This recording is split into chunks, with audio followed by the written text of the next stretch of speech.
A once dominant mogul is now watching his empire crumble under the weight of a staggering $60 million claim. This explosive twist raises a pressing question: what dark secrets lurk beneath Diddy's glittering legacy?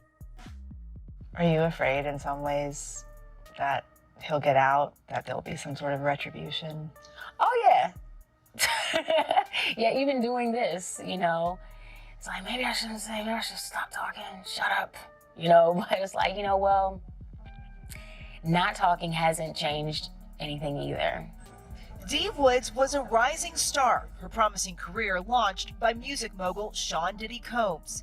He's looked at as a hero of our community, and myself included, I looked up to him too, So a lot of people don't want to believe that their hero can be this other person. But now the former Danity Kane member is joining a chorus of voices speaking out against him, saying she felt Diddy created a verbally abusive work environment.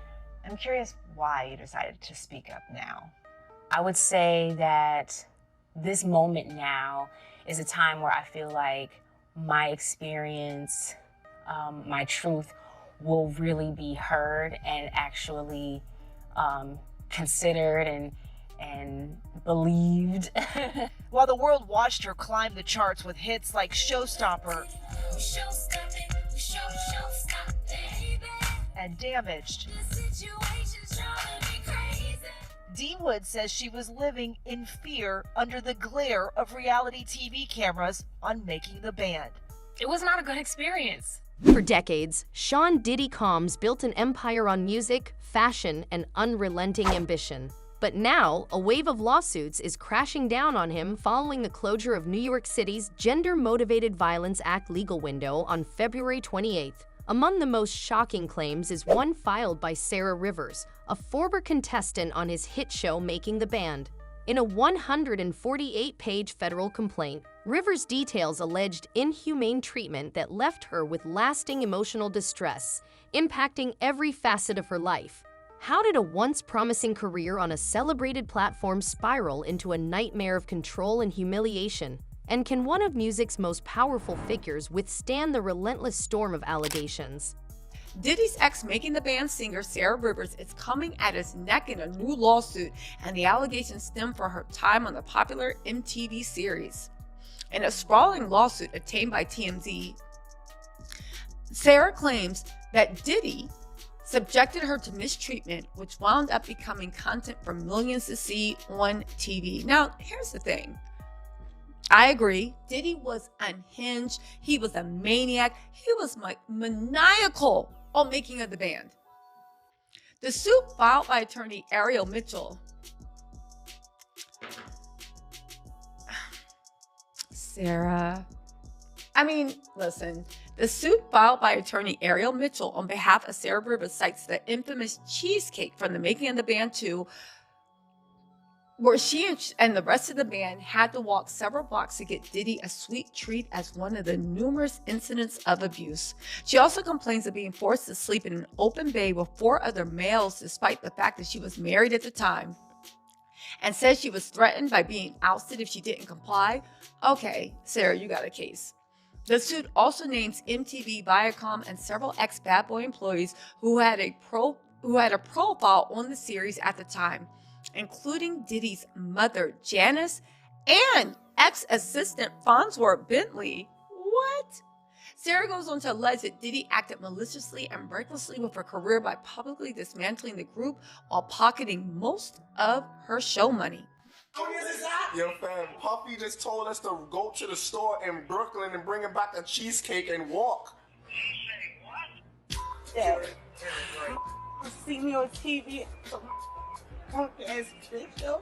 It's crazy. If I walk to Brooklyn, I'm going home. That's the I live, y'all. I'm not walking to Brooklyn. It's crazy. Yo, it's called making the bitch, not making the band. I said we go back and tell him we ain't doing it. Got too much respect for him. It's slave labor right here, man. It is, but hey, yo, if you the captain, bro, whatever you do, I'm with. I mean, come on, man. Everybody got to be with me, though. I'm with you. I'm with you. To the end of this shit, man. You know what they gonna tell me? They can tell me to y'all stay there, then what? Nah, I ain't staying. I'm not staying. I'm not staying. Drop you. You drop me, you drop all of us, yo. I got you. According to Sarah Rivers, her experience on making the band was far more than just challenging, it was a daily ordeal. She claims her eating and sleeping schedule was strictly controlled, and despite being married, she was forced to share a room with 4 men. Rivers describes an environment where dignity was sacrificed for profit, alleging she endured uncompensated manual labor and relentless mockery about her appearance. Her complaint also accuses Diddy of deliberately sabotaging her music career by blocking record deals for years. Perhaps the most shocking allegation details an incident where Diddy, while adjusting the collar of her jacket with his left hand, allegedly ran his hand across her chest while repeating, "If you need anything, let me know." In the nearly 150-page filing, Sarah Rivers, then known as Sarah Stokes, describes an awful and terrifying experience being a contestant, only for it to get worse when she actually made the band. Now, the lawsuit includes allegations of sexual harassment, forcible touching, and when she told Diddy no, well, he allegedly fired her and blacklisted her from the music industry. Sarah Rivers named nearly 30 defendants in her lawsuit beyond Diddy. It named former Bad Boy Records president Harv Pierre, Diddy's former assistants like Farnsworth Bentley, Making the Band boot camp instructors, dance choreographers, Diddy's mom Janice Combs, Paramount, Viacom, MTV, and more. According to the filing, defendants Lou Pearlman, Burr & Murray Productions, MTV, and UMG offered Diddy the show to repair his image after the 2001 criminal trial where his former protege Shine was sentenced to a decade in prison. So I mentioned the complaint is nearly 150 pages. The start of the complaint lists out all the defendants and mainly their ties to Diddy, so that took up more than 20 pages.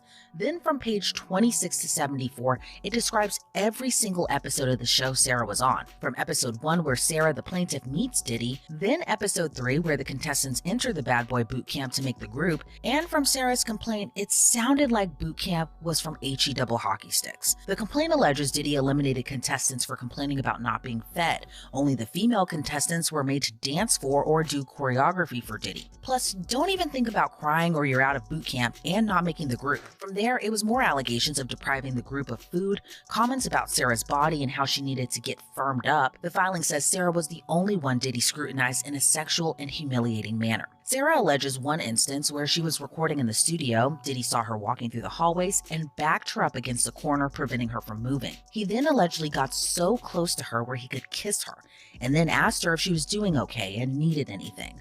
According to the complaint, Diddy ran his hands across her breasts. Sarah describes being frozen in confusion and fear. Then when Diddy went back to the studio, she walked as fast as she could away from him and left. Now, if you watch the show, you know how it ended. The group was made and it was called to band, but by the end of season 2 of the show, Diddy dismantled it. But Sarah alleges her rejecting Diddy's advances and refusal to pose for Playboy led him to fire her and disband the whole group. Sarah alleges Diddy was in breach of contract and never received any composition rights or credit for the songs used on season 2 and season 3 of Making the Band. She says the group was only given $5,000 in cash after tour performances. The only time she actually got a check was when she said she was pressured to sign to a publishing agreement with a company owned by Diddy's mom, Janice. So in exchange for her signature, she claims she got a one-time payment of $25,000. And sure, $25,000 sounds like a lot, but not for years worth of work and filming all day and all night from 2002 to 2004.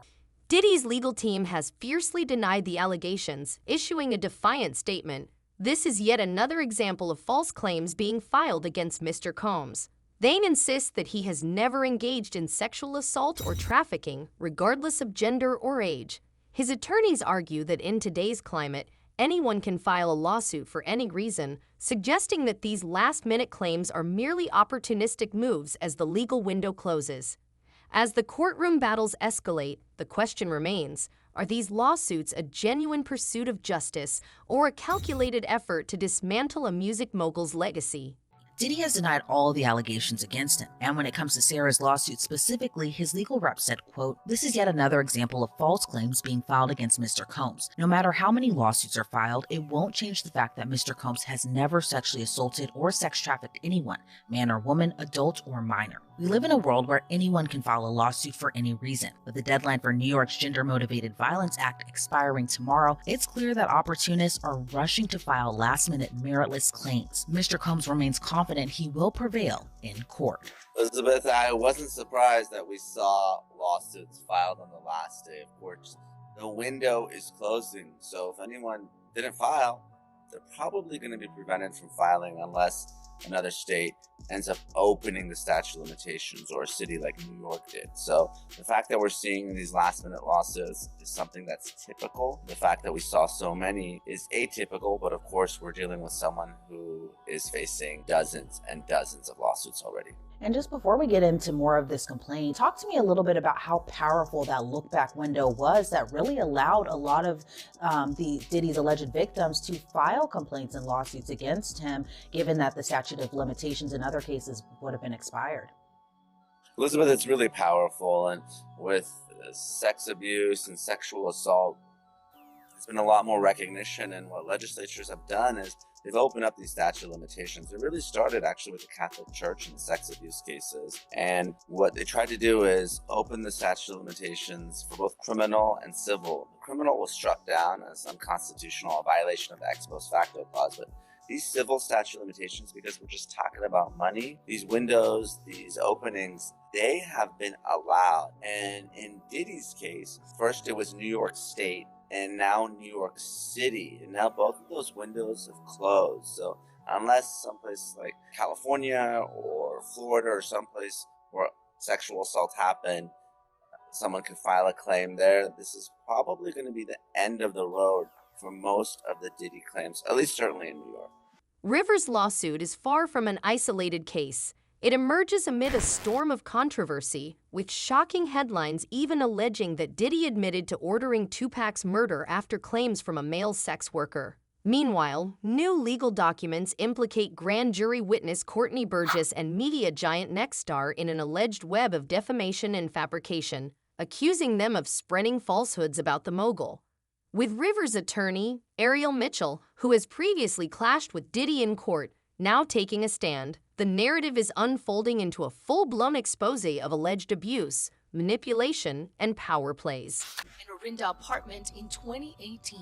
Very savage gang rape. A woman claims to have met Diddy over FaceTime in 2018 after running into one of his friends at a bar. During that conversation, her attorney said the woman made a comment that upset the rapper. Told Mr. Combs she believed he had something to do with Tupac's murder, so she wasn't interested or impressed with seeing him. The lawsuit says a month later, Diddy's friend allegedly set her up to be raped by Diddy in Orinda, where she said she was drugged and threatened with a knife, and Diddy said she would pay for her statements about Tupac during the video call. The lawsuit says that while violently raping the woman, the rapper told her her life was in his hands, and that if he wanted, he would take her, and she would never be seen again. According to her attorney, the woman was raped by other men as well, and despite being drugged, she was able to escape. On her way out, telling Diddy she did not party with him and did not enjoy partying with him, and that he raped her. The lawsuit claims neighbors in the area called police. Contra Costa sheriff came out to the neighbor's home at the time of the incident because several police reports of hearing 911 calls allegedly were made. According to the lawsuit, several weeks after the rape, the accuser went to the hospital because she was still in pain. The lawsuit claims hospital personnel called Walnut Creek police, who took a statement from the accuser. This time she said she did not want to name Diddy. She says she was afraid that she wouldn't be believed and that later on the rapper would harm her. New witness before the grand jury in the Sean Diddy Combs case. Courtney Burgess, former associate of Kim Porter, that's Diddy's ex-girlfriend, mother to 4 of his children, and unfortunately, the woman we've seen in the video. The allegation, he has seen, that's Cassie, not Kim Porter. Cassie's the one we saw in the video. It's hard to keep them straight, let's be honest. All right, so he has seen, which I think is the key word in this story, salacious videos of Diddy and celebrities engaged in sex acts, including with underage victims. He also alleges to have the unedited version of Kim Porter's diary. True? What's the chance? And if so, so what? We know many lawsuits have been filed. against Combs, alleging abuse. Many of them, to this point, have been anonymous. Now, there is a reason that people are often allowed to allege and be anonymous. However, a judge ruled that a woman who anonymously sued Combs this month for rape must reveal her name on her lawsuit or will be tossed out. The lawsuit alleges Combs raped her in 2004 at a party in a Manhattan hotel. She was 19, college student, also allegedly ordered her to perform oral sex, or else he would have them both killed, her and a friend. Otherwise, he would have them both killed. Amid mounting legal challenges, Diddy appears to be shifting tactics in a bid to stay afloat. In a move that seems almost surreal given the gravity of the accusations, the music mogul has listed his sleek, all-black Gulfstream 550 private jet, registered under his company, La LLC, for charter. Currently based at Van Nuys Airport in Los Angeles, the jet is being offered on exclusive platforms like Victor and Jetly, promising an elite travel experience for up to 14 passengers, without renters necessarily knowing its infamous owner.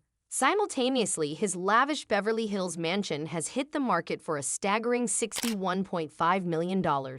These high-profile asset liquidations not only suggest a strategy to cover escalating legal expenses, but also highlight a striking irony. While Diddy fights to protect his empire, he's selling off the very symbols of his success. First time in this thing.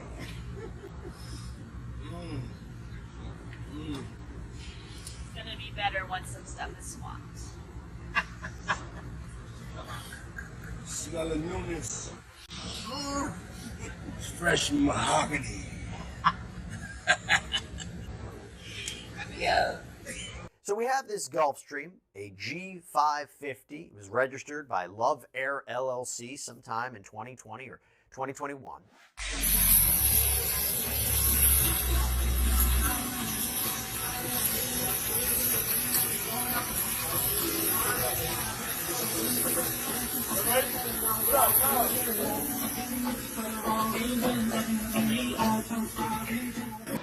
Well, for one, the price has to be right, okay, so that's why we offered $30 million.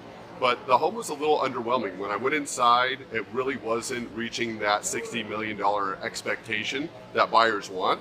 So I saw room for improvement, and I saw room for my company to do well. Oh, okay. I mean, so did you actually put a $30 million offer on it, or did you just say it like publicly? No, the offer is in. It's in the listing agent's inbox. We haven't got a response yet. They're going to go to the Diddy camp and see what they say, but it's for real, a $30 million offer. I mean, do you think that they'll accept the $30 million offer? I mean, being that it's less than asking. Well, Kanye accepted $21 million when I offered 39 less than what he was expecting. If Diddy doesn't accept the $30 million offer, is that your final offer, or like how much are you willing to go to like negotiate? To get So this if he doesn't accept my $30 million offer, then my offer actually goes down to 27.5. Oh, okay. You're standing on that. I'm standing on that. I'm a firm negotiator, and if they don't accept it, then we go down from there. We don't go up. Does it bother you that maybe some of the freak-off parties might have happened in the home? May have happened. I'm pretty sure they did happen. However, that's the whole premise of this project, is to change the stigma, get in there and completely change the whole interior. That way a buyer that they come in, they'll see the previous pictures, they'll see what it was, and they'll see what I've transformed it into. Amid these seismic shifts, one question looms large. Is Diddy's empire finally collapsing under the weight of these allegations? Once a trendsetter who reshaped the music industry, he now faces claims ranging from inhumane treatment to sexual misconduct.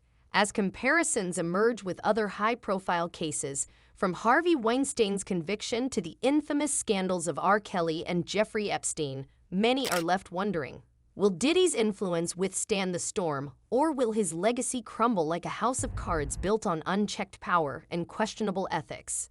After the dissolution of his partnership with Diageo, Combs' last remaining business asset was his equity stake in Revolt TV, the network he founded in 2012 to showcase creators in hip-hop and youth culture. In early June, as news of the sexual assault lawsuits continued making headlines, Combs sold back his stake in Revolt, and the company will hand his shares over to employees. Without Diageo and Revolt, Forbes estimates that Combs has approximately $200 million in cash. His Sean John fashion line, which once racked up more than $400 million in annual sales, has been dumped by Macy's, and his eyewear brand has been booted from opticians, rendering it virtually worthless. Despite Combs' impressive real estate portfolio, including 2 Miami homes and an LA compound, around half of its actual value is tied up in mortgages. His Bad Boy music catalog, which Forbes once estimated as high as $125 million, would likely fetch a much lower price these days. And his prospects look grim in the near future. The 6 civil lawsuits against him alleging sexual assault will play out along with the federal government's investigation. Given the severity of potential federal charges, Combs would face enormous financial penalties and a long prison sentence. Combs has not been criminally charged. Combs' former Manhattan headquarters for Bad Boy Worldwide is now just a pile of rubble, and much like his former corporate castle, the 54-year-old hip-hop mogul's empire has crumbled along with it. We start with Harvey Weinstein. In April, the New York Court of Appeals overturned Weinstein's 2020 rape and sexual assault conviction and ordered a new trial. A retrial is set for November. Weinstein maintains his innocence and that all sexual encounters were consensual. Harvey Weinstein, once a Hollywood powerhouse, was accused by some 80 women, including Ashley Judd, of sexual assault and prosecuted in New York and California. He was acquitted of a 2010 sexual battery allegation, but a mistrial was declared for 2 other accusers. In 2020, he was convicted of rape and sexual assault, though New York's highest court later overturned his 23-year sentence.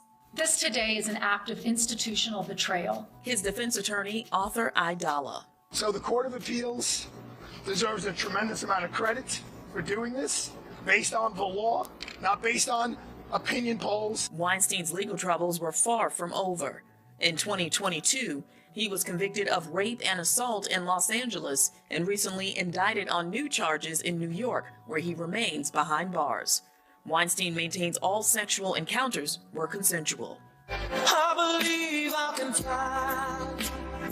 R&B singer R. Kelly was sentenced in federal court in New York and Chicago for sexually abusing underage girls and recording it. In New York, the I Believe I Can Fly singer was sentenced to 30 years on sex trafficking and racketeering charges, followed by a 20-year sentence for child pornography and enticement charges in Chicago. The timing of these lawsuits, coinciding with the closure of New York City's legal window for gender-motivated violence claims, raises a critical question.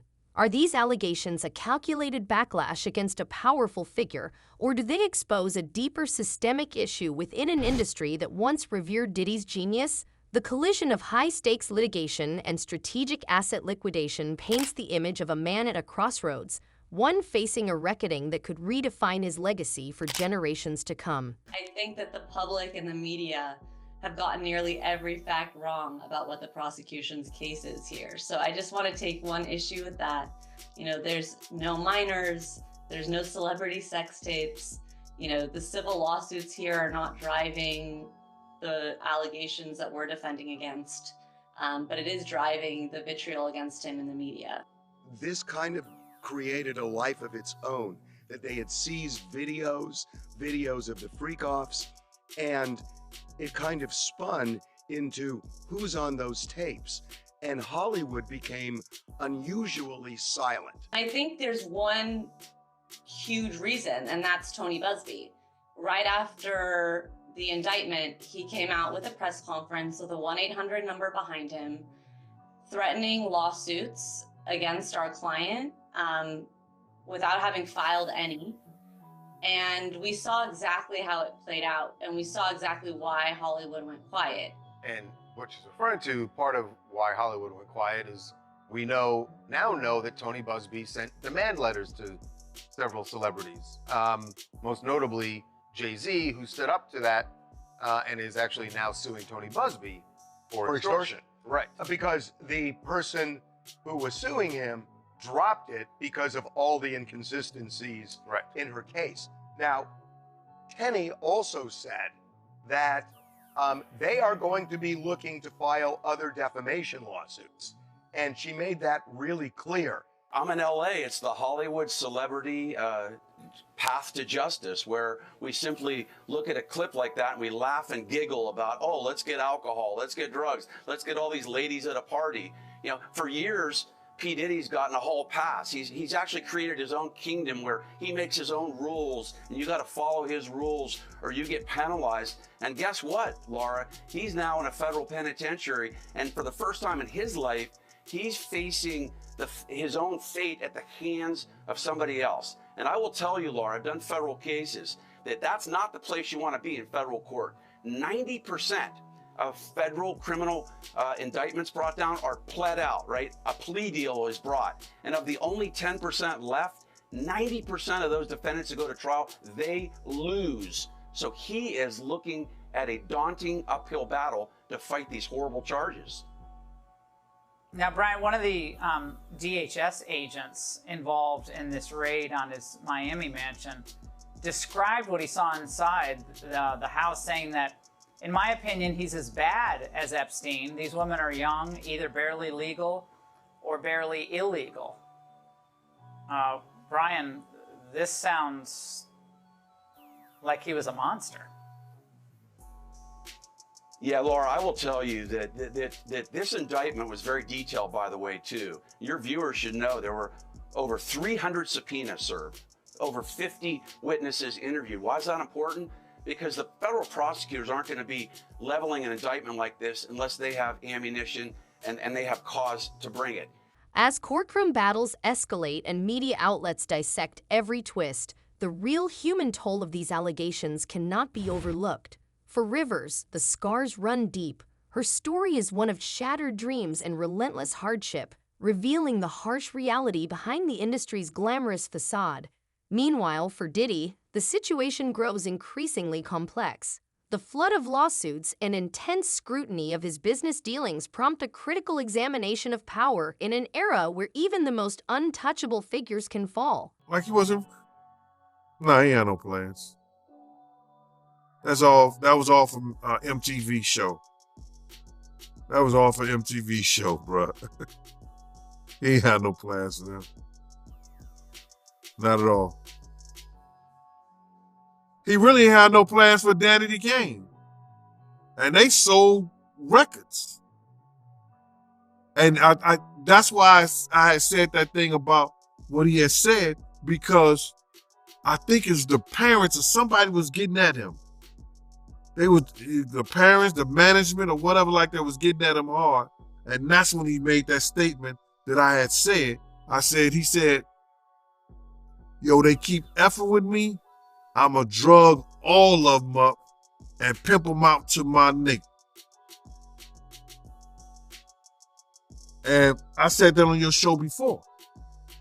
So he didn't have no real plans for them. Not at all. You see what happened after the MTV shit went off. If you had plans for him, you the super producer, somebody should have been all right. So he was just playing games with him. When he was making them go walk to get cheesecake and all that, that was all... Yeah, that's his ego. You know what I'm saying? That's his ego. Then he'll sit back in the studio, because he had like a big room, whereas that with this giant television, we used to eat up in there, and it was like sometimes artists would go in there and write, you know what I'm saying, Jennifer Lopez, they would go in there with a writer and write a song or something like that. It was a cool room. He would go in there and just talk about, you know, all kinds of crazy shit about people or whoever it was. You know what I mean? Is Diddy finally crumbling under the weight of a $60 million expose, or is this just another calculated move to deflect mounting allegations? With lawsuits piling up, shocking claims surfacing, and high-stakes asset sales underway, every twist in this unfolding saga forces us to question, are we witnessing the downfall of a music empire, or is there an even darker truth waiting to be revealed? If you're ready to follow every development in this explosive drama, hit that like button, subscribe, and turn on notifications.